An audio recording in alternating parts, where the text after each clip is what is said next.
Μερικές ιστορίες δεν ξεκινούν με επιλογές. Ξεκινούν με ανάγκη. Η ιστορία του Χατάρ είναι μία από αυτές.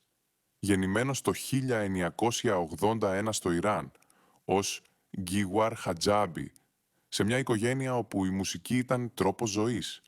Ο πατέρας του, Κούρδος, συνθέτης και μαέστρος, αλλά η τέχνη δεν μπορούσε να προστατεύσει από την πραγματικότητα. Πολιτικές διώξεις, φόβος, φυγή, Παρίσι, Βόνη. Και κάπου εκεί ξεκινάει η μάχη.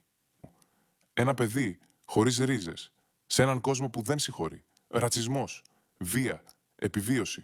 Ο δρόμος τον διαμορφώνει. Ξύλο, παρανομίες, μικροεγκλήματα. Και μετά η ραπ, όχι σαν όνειρο, σαν διέξοδος, σαν αλήθεια. Μέσα από γνωριμίες, συνεργασίες και έναν ήχο ομό και αληθινό. Ο Χατάρ αρχίζει να χτίζει το όνομά του. Δίπλα σε καλλιτέχνες όπως ο SSIO και η Σβέστα Έουα, δημιουργεί κάτι νέο. Και μαζί με αυτό, το Alles Oder Nix. Όλα ή τίποτα. Δεν ήταν απλά label. Ήταν στάση ζωής. Έβαλε θεμέλια για τη σύγχρονη γερμανική gangsta rap.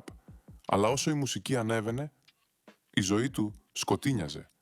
Κάπου στο Άμστερνταμ, μια εξυπηρέτηση, παράνομη, για λάθος ανθρώπους, μαφία, και κάτι πάει στραβά, χάνει την πραμάτια.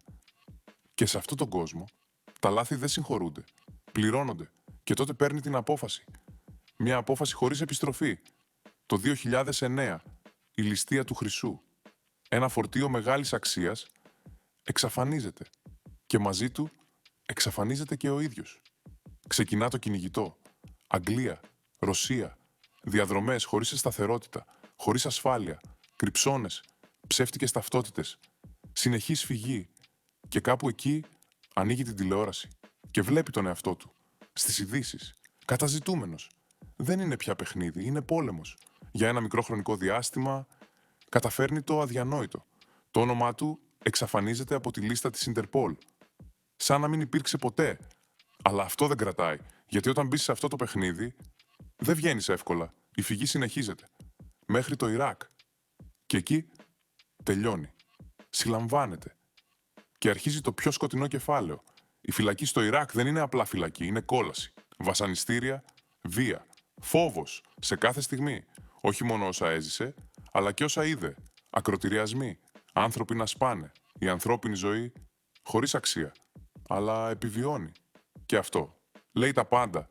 Λόγω της γερμανικής του υπηκότητας, τελικά παραδίδεται στις γερμανικές αρχές. Επιστρέφει, όχι ελεύθερος, αλλά ζωντανός. Και συνεχίζει να εκτείει την ποινή του σε φυλακή στη Γερμανία. Και μέσα σε όλα αυτά, το μυστήριο παραμένει. Το χρυσάφι. Πού είναι, κανείς δεν ξέρει. Και εκείνος δεν μιλά. Schweigen ist Gold. Η σιωπή είναι χρυσός. Αλλά ακόμα και εκεί δεν σταματά. Με ένα μαγνητοφωνάκι, ηχογραφεί τον δίσκο Χατάρ, νούμερο 415, μέσα στη φυλακή. Αληθινός, ομός. Και όταν κυκλοφορεί, γίνεται επιτυχία. Γιατί δεν είναι απλά μουσική, είναι μαρτυρία. Μετά την αποφυλάκησή του, επιστρέφει.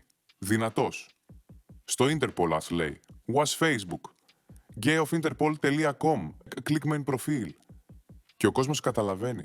Αυτό δεν είναι image. Είναι ζωή. Και όμως υπάρχει και άλλη πλευρά. Ορφανοτροφία, σχολεία. Δωρεές στην πατρίδα του. Μια προσπάθεια να δώσει πίσω, ίσως για όσα έγιναν. Ίσως για όσα δεν άλλαξαν ποτέ.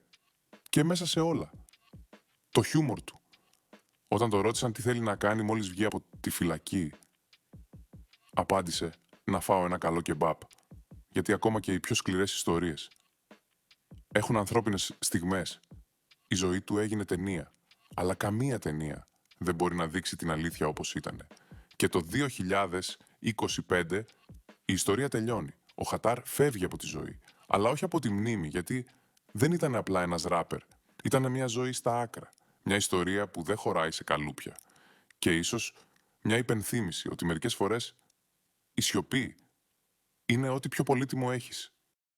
Αν σου άρεσε το βίντεο, άφησε ένα like και μην ξεχάσεις να κάνεις εγγραφή στο κανάλι για να μην χάνεις τα επόμενα.